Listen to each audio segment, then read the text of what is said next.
Losing your iPhone is pretty much the digital equivalent of losing your house keys, your camera, and your very, very expensive wallet. So obviously, you will want to do everything in your power to get that phone back as soon as you realize it's gone missing. Now, the good news is there are a few things you can do to get it back. Now, the bad news is that you would have had to do a couple preemptive steps ahead of time. First up, you should have put a passcode on that phone. Now, this may seem like a no-brainer, but it's really the best way to protect all your information in the event your phone is stolen.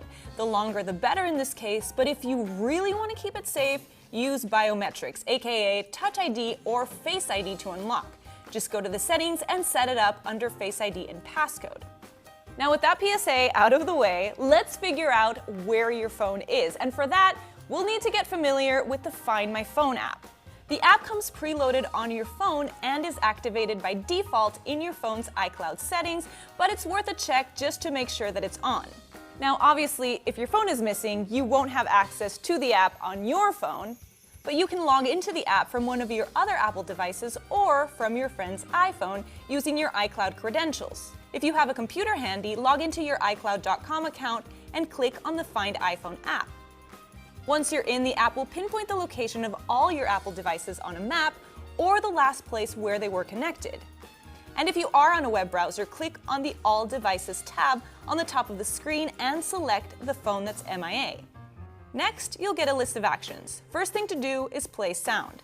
If it's nearby, you'll hear it ring regardless of whether or not you've left it on silent.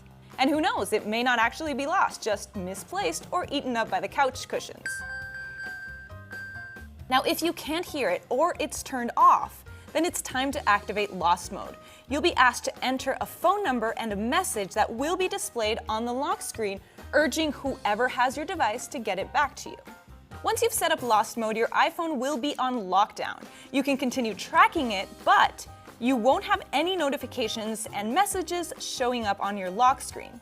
Additionally, all credit and debit cards added to Apple Pay, student IDs, transit cards, anything you stored in the Wallet app will be disabled until you regain access to the phone.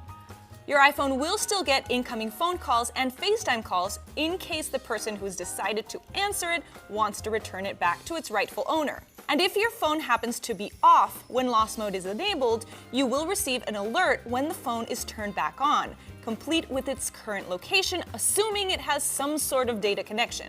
Now, if you aren't able to recover your phone, but you are able to track it down to a nearby house, apartment building, or an alleyway for that matter, do not, I repeat, do not attempt to retrieve it yourself. Leave that to the authorities because you never know what you may encounter, and trust me, your phone is just not worth putting your life at risk.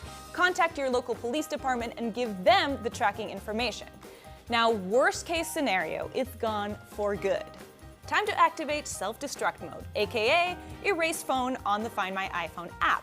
This does exactly that, so even if the thief is able to bypass your password, there will be nothing to find.